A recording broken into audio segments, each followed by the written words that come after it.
আসসালামু আলাইকুম মনির ভাই, কি অবস্থা? কেমন আছেন? ওয়ালাইকুম আসসালাম ভাই, কি অবস্থা? কি মন খারাপ নাকি? অফিস থেকে এসে এখানে বসে আছেন, ব্যাপার কি? এই মন তো খারাপ হয়, দেশের যে পরিস্থিতি অনেক কিছু চিন্তা করতেছি, যে যা শুরু হয়েছে দেশ নিয়ে যাইতেও পারতেছি না। আজকে এটা নিয়ে আসলে আমিও সারাদিন খুব তীর্থের কাকের মতো চেয়েছিলাম যে আসলে কি হয় না হয়। আপনি তো মনে হয় জানেন, আসলে কি মনে হচ্ছে আপনার কাছে? ভাই এখনো বাংলাদেশে আসলে আমরা ইউনাইট না, বুঝছেন? ইউনাইট না, কারণ আমাদের নিজেদের ভেতরে নিজেরা আমরা শত্রু। বাঙালির শত্রু বাঙালি। আপনাকে একদিন একটা কথা বলছিলাম যে আপনি প্রবাসে আসেন বা যে কোনো দেখেন, আপনার ক্ষতি কোনো বাঙালি ছাড়া আপনাকে করবে না। অন্য কোনো কান্ট্রির হাইস্ট গেলে দেখা যেতে পারে আপনার একটু চুরি করতে পারে, হ্যাঁ, বা একটু ছিনতাই করতে পারে, বাট বড় ক্ষতি যেগুলা পৃথিবীতে আপনি পাবেন, এগুলো আপনি বাঙালির কাছ থেকেই পাবেন। হয়তো নিকটের কারো কাছ থেকে পাইতে পারেন, বন্ধু বান্ধবের কাছ থেকে কারো কাছ থেকে পাইতে পারেন। তো বাংলাদেশে যেটা হচ্ছে এটা কিন্তু আমাদের নিজেদের ভেতরে হচ্ছে কিছু না, একটা বিষয় আমি একটু অ্যাড করি ভাই, সেটা হচ্ছে বাংলাদেশের সৃষ্টির প্রাক্কালে কিন্তু যত কিছু অর্জন হয়েছে এই পর্যন্ত সব কিছু ঢাকা ইউনিভার্সিটি বলেন বা ছাত্রদের মাধ্যমে হয়েছে। তো সেই জায়গায় ভাষা আন্দোলনে অত শহীদ হয় নাই যতটুকু এই কয়েকদিনে ছাত্রদের উপর যা হচ্ছে। এইটাকে আপনি কিভাবে দেখছেন? ভাই এখন ব্যাপার হয়েছে সোশ্যাল মিডিয়ার যুগ, ঠিক আছে? আগে কি হয়েছে বা না হয়েছে এগুলো কিন্তু রেকর্ড নাই, আর এখন হাতে হাতে মুঠোফোন মানুষের, চাইলেই মুহূর্ত ধারণ করা যায়, চাইলেই সব কিছুই করা যায়। তো বাংলাদেশের যে পরিস্থিতি আমরা প্রবাসে বসে দেখতে পারতেছি, এটা আসলে কাম্য না। ছাত্ররা চাইলে মানে সব কিছু করতে পারে, ঠিক আছে? তো আমার একটাই থাকবে, সেটা হলো মানে আমি চিন্তা করতেছিলাম এইভাবে বলার জন্য, বা এই যে তোমরা স্বাধীন করো দেশটাকে, আমরা যারা প্রবাসীরা আছি আমরা পুনর্নির্মাণ করব, ঠিক আছে? আজকের যেই অবস্থা দেখলাম ভাই, এটা তো রাষ্ট্রীয় ক্ষতি।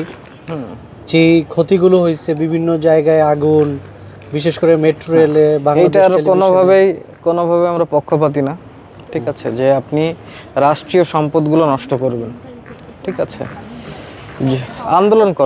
আন্দোলন করতে আপনাকে কেউ মানা করেনি, পৃথিবীর সব দেশে আন্দোলন হয়, ঠিক আছে? তো আন্দোলন করেন, সুষ্ঠু আন্দোলন করা যায়, সুষ্ঠু আন্দোলন করেন। আপনারা দেশের যে রাষ্ট্রীয় সম্পদগুলো আছে, ট্রেন ভাঙচুর করতেছেন, আপনারা হসপিটাল ভাঙচুর করতেছেন, আপনারা বিভিন্ন ধরনের অফিস আদালত ভাঙচুর করতেছেন, দেখেন এইগুলা কিন্তু আপনার টাকা দিয়েই তৈরি। যখন এগুলো আপনি নষ্ট করবেন বা করবেন, এইগুলা আপনার জিনিস, আপনারই ঠিক করতে হবে, আবার আপনাকে পে করতে হবে এইগুলা। একটা ব্যাপার কি ভাই, যে যতটুকু দেখলাম ছাত্রদের যে আন্দোলনগুলো শুরু থেকে ছিল অহিংস ছিল, তারা কোনো ধরনের হাতে অস্ত্র ছিল না। এখন তো আসলে নানামুখী বা অনেকেই ফায়দা নেওয়ার চেষ্টা করছে, জি জি। কিন্তু যেভাবে পুলিশ ওদের উপর আক্রমণ করছে, এটাকে আপনি কিভাবে দেখেন? যেমন আবু সাইদ, অথবা আজকে যেই অনেকগুলো ছেলে মারা গেল, ফারহান, তার মা ফেসবুকে নিজেই স্ট্যাটাস দিল যে আমার ফারহান নাই। তো এই ব্যাপারগুলো আসলে আপনি কিভাবে দেখবেন? আসলে ব্যাপার হয়েছে কি ভাই, প্রতিটা মা বা বাবা বা ফ্যামিলির কাছে তার সন্তান অনেক গুরুত্বপূর্ণ, ঠিক আছে? তো তাদের যদি বুক খালি হয়ে যায়, এটার আর্তনাদ বা এইটা আপনার ভাইয়ের সাথেও হইতে পারতো, আপনার বোনের সাথেও হইতে পারে, ঠিক আছে?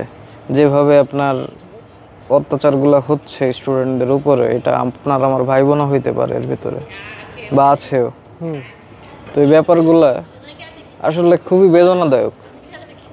আমরা ছাত্রীদের উপর যে আক্রমণগুলো, ঠিক আছে, ছাত্রীদের ব্যাপার হলো ওরা মানে নিরীহ টাইপের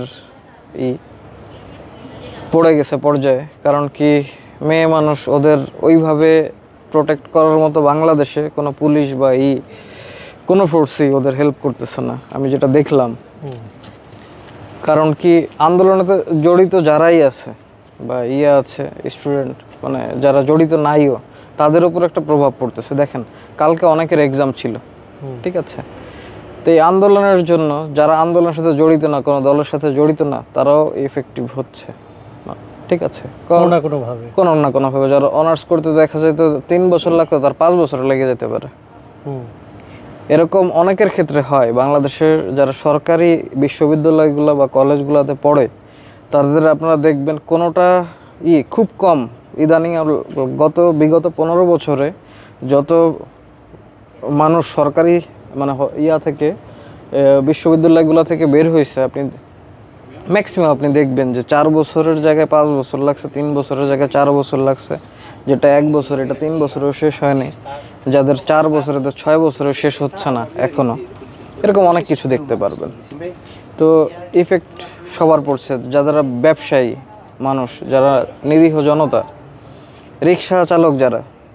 আমি আজকে আর একটা জিনিস দেখলাম, আপনার রিক্সা চালকরাও হয়েছে, ওদের সাথে অ্যাড হয়েছে স্টুডেন্টদের সঙ্গে, একাত্মতা পোষণ করছে। জি জি জি।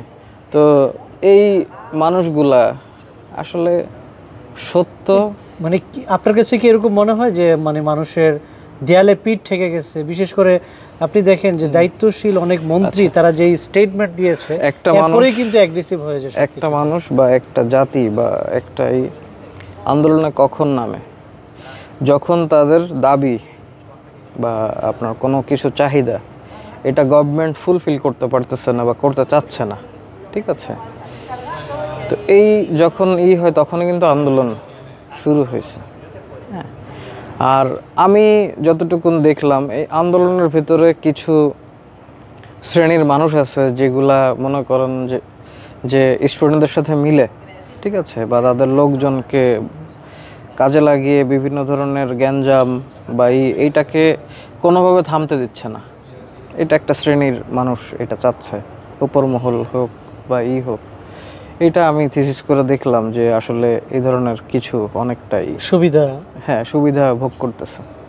যেমন এখন দেখেন আপনার সুবিধা, যারা অস্ত্র বিক্রি করে, এখন অস্ত্রের প্রচুর চাহিদা, দেশীয় বলেন বিদেশি বলেন সব কিছু, এটা বেনিফিট কারা পাচ্ছে।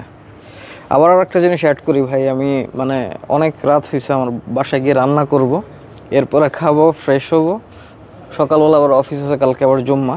তো আমি শেষ করব একটা জিনিস দিয়ে, সেটা হলো অনেকের মুখে আমরা শুনতেছি যে আপনারা চাচ্ছেন যে বৈধ পথে টাকা তারা পাঠাবে না, ব্যাংকের মাধ্যমে যারা প্রবাসে আছেন তারা টাকা পাঠাবেন না, তারা হুন্ডি বা বিভিন্ন ধরনের ওয়েতে টাকা পাঠাতে চাচ্ছেন। তো এটা আপনাদের ভুল ডিসিশন, ঠিক আছে?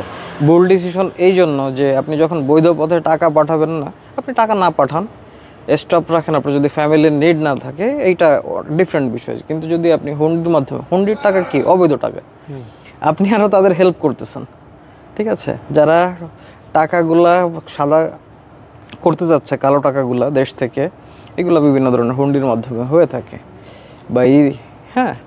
তো এই জিনিসগুলো আপনি না করে, যদি টাকা পাঠানোর না প্রয়োজন থাকে পাঠান না, বাট এই পথ আপনারা কখনোই বেছে নেবেন না, এটা বৈধ না। আর এইটা আপনি আরও ক্রিমিনাল যারা তাদের হেল্প করতেছেন। তো যাই হোক, বাংলাদেশে যা চলতেছে এটা কোনোভাবেই কাম্য না।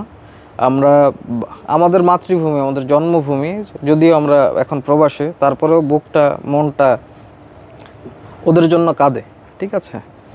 তো আমি চাই না যে আমার মাতৃভূমিটায় অশিক্ষিত থাকুক, অসুস্থ থাকুক, ঠিক আছে? মাতৃভূমির বুকে লাশ পড়ুক। তো ধন্যবাদ সবাইকে। চলেন সাইফুল ভাই বাসায় যাই। থ্যাংক ইউ, অসংখ্য ধন্যবাদ আপনাকে।